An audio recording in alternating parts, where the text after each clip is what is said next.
Saya tidak akan hanya bertanya tentang pengetahuan yang saudara ahli itu yakini, tapi saya ingin bertanya secara keseluruhan tentang pengetahuan hukum itu, karena saudara ahli kan profesor. Pada saat belajar doktor juga pasti sudah mendalami terkait filsafat hukum, perbedaan pandangan ahli-ahli hukum. Jadi tidak hanya yang saudara ahli yakini, tapi pandangan secara umum. Baik, terkait dengan itu saya ingin bertanya tentang motif. Tadi kan saudara mengatakan bahwa motif itu bisa dikaitkan dengan kesengajaan. Saya mau tanya pengetahuan dari saudara ahli terkait dengan pandangan hukum lain terkait dengan motif itu seperti apa? Apakah ada yang menyatakan motif nggak masuk dalam kesengajaan? Ada motif, ada niat, ada kesengajaan. Motif itu luar dari niat. Ada nggak pandangan seperti itu? Baik, saudara penuntut umum, tadi saya kira di awal saya menjelaskan motif itu, saya sudah menjelaskan bahwa ada pendapat, ada perbedaan pandangan tentang perlu tidaknya motif itu untuk dibuktikan. Baik, ya. Bisa tahu pandangan siapa? Oh, saya tidak mengingat pandangan siapa. Bisa saya ingatkan ada pandangan Sudarto yang mengatakan motif tidak masuk dalam kesengajaan. Apakah itu mengingat? Ada yang menganggap bahwa motif itu tidak perlu dibicarakan. Antara lain adalah Profesor Edi Umar Sarif Yaid, itu menganggap motif tidak perlu. Baik. Ya. Artinya memang itu lazim dalam pembuktian hukum atau dalam praktek penegakan hukum. Perbedaan pandangan itu sangat lazim. Iya, betul. Kemudian saya ingin bertanya tentang tafsir futuristik. Nah, bisa jelaskan apa itu tafsir futuristik? Apa? Tafsir futuristik. Penafsiran futuristik. Tafsir untuk masa depan. Untuk masa depan.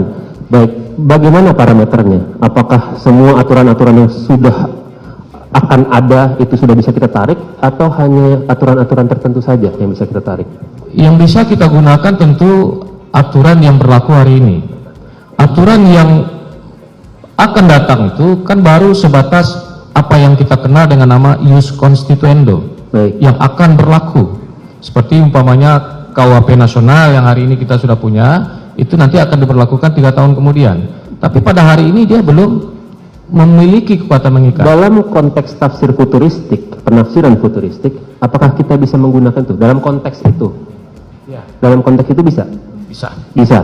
Baik, saya akan bacakan rancangan KUHP.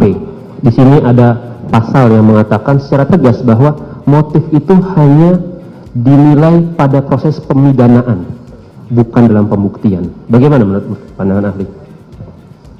Kalau apa yang dirumuskan dalam KUHP itu, saya kira dalam waktu merumuskan KUHP itu juga ada perbedaan pandangan. Pasti. Ada pendapat-pendapat yang berbeda. Karena saya juga ikut terlibat aktif dalam pembahasan KUHP itu. Ya, jadi saya kira apa yang ada dalam KUHP itu kan hanya salah satu, kebetulan pembentuk KUHP itu setuju dengan pendapat yang demikian. Itu. Tapi dalam konteks tafsir futuristik kita bisa menggunakannya.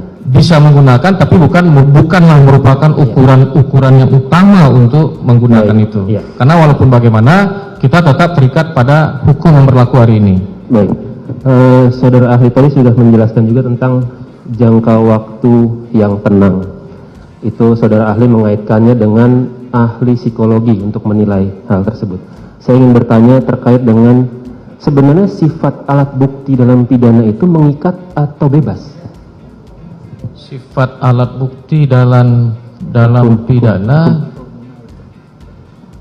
tidak bisa saya menjelaskan itu. Apakah seorang hakim harus terikat dengan? Tidak. Artinya pendapat seorang ahli psikologi apabila tidak diyakini itu bisa disampingkan. Bisa dikesampingkan. Baik. Kemudian cepat-cepat ya saudara ahli, mohon maaf.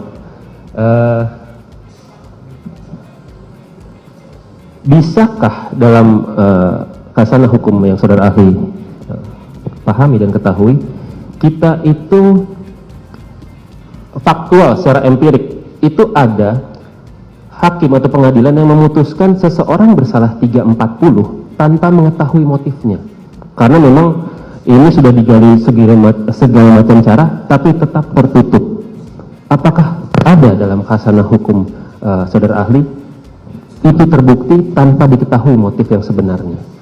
Saya belum membaca ada putusan terkait hal-hal yang seperti itu, tapi menurut keyakinan saya tentu ada putusan-putusan yang seperti itu. Oke. Ada. Karena seperti saya katakan tadi, soal motif ini kan debatable. Debatable itu tidak hanya secara akademik, tapi dalam tataran praktik juga menimbulkan kondisi yang cenderung diperdebatkan. Saya lanjut ke pertanyaan berikutnya. Saudara ahli pernahkah mendengar satu adagium terkenal dari Sacipto Raharji mengatakan janganlah prosedur mengalahkan substansi? Pernah mendengar? Bisa jelaskan maknanya itu apa? Ya, apa namanya, substansi itu kan terkait dengan isi dari norma itu sendiri, isi dari norma, dari aturan. Sedangkan prosedurnya, apa namanya, prosedur berkaitan dengan hukum acara, berkaitan dengan proses bagaimana aturan itu diterapkan. Jadi yang paling penting sebenarnya adalah substansinya. Jangan sampai prosedur itu mengalahkan substansinya. Baik, kalau memang seperti itu, saya ingin bertanya, berarti pandangan Prof. Cip itu lebih ke substansialnya ya? Nah, tadi saudara ahli juga mengatakan terkait dengan fruit from the poisonous tree. Itu kan sangat positivisme, sangat prosedural. Kalau pakai pandangannya Prof. Cip, apakah tetap bisa diterapkan itu? Kalau misalkan tidak dilalui, tapi tujuannya adalah keadilan yang hakiki. Saya kira itu adalah sesuatu hal yang berbeda dengan apa yang dikemukakan oleh Prof. Cip ya. Karena kita memaknai 183 itu ya, bahwa prinsip minimum alat bukti itu ya, 184 tentang alat bukti yang sahnya alat bukti itu yang pertama harus dilihat dari segi substansi bukti itu sendiri. Kemudian maksudnya cara perolehan bukti kan ya. Yang kedua, cara dengan mana bukti itu diperoleh.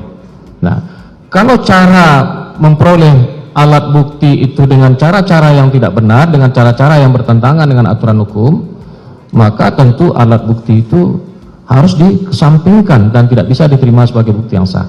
Nah, teori yang saya jelaskan tadi itu dalam kaitannya dengan itu, dengan cara menemukan alat bukti itu. Artinya kalau memang tetap sesuai pun itu sah ya? Kalau memang sesuai tidak ada masalah itu? Oke. Baik, kita beranjak lagi. Tadi saudara ahli mengatakan tentang semua unsur itu harus ada dua alat bukti, ya kan? Saya ingin bertanya tentang bagaimana kalau gitu posisi Keting Bewis. Keting Bewis itu kan rangkaian alat bukti, artinya tidak bisa dimungkinkan ada salah satu unsur yang hanya dimiliki oleh salah satu saksi dikaitkan dengan saksi lainnya atau bukti dengan bukti lainnya, itu bagaimana? Boleh untuk dikaitkan, boleh sepanjang tidak hanya satu alat bukti. Ya, untuk keseluruhan unsur. Oke. Sekarang saya ingin ke justice kolaborator ya. Saudara ahli tadi mengatakan bahwa ada, kalau tidak salah saya dengar, nilai kesaksian J itu sama dengan saksi lainnya. Demikian. Lalu kalau saudara ahli bisa jelaskan terkait dengan pasal 10 Undang-Undang Perlindungan Saksi Korban, bagaimana kedudukan JC itu sebenarnya di mata peradilan? Coba bisa dibacakan pasalnya itu. Panjang juga ini. Oke, intinya kita bisa merujuk pada undang-undang untuk menilai kualitas dari JC itu sendiri kan? Bisa? Kalau soal kualitasnya, justice kolaborator itu kan juga saksi. Iya. Terdakwa yang bersaksi. Kan begitu? Ya. Kualitas kesaksiannya sama dong dengan saksi-saksi yang lain yang tidak terkategori sebagai justice kolaborator. Untuk penghargaan secara khusus, dia itu akan meringankan hukuman bagi dia. Akan meringankan. Bagaimana cara dia mendapatkan penghargaan secara khusus itu? Tentu melalui putusan hakim. Putusan hakim. Baik, sebelum kepada putusan hakim, siapa pihak yang bisa menilai seseorang ini layak sebagai JC atau tidak? Yang bisa menilainya? Kalau saya tidak salah itu LPSK.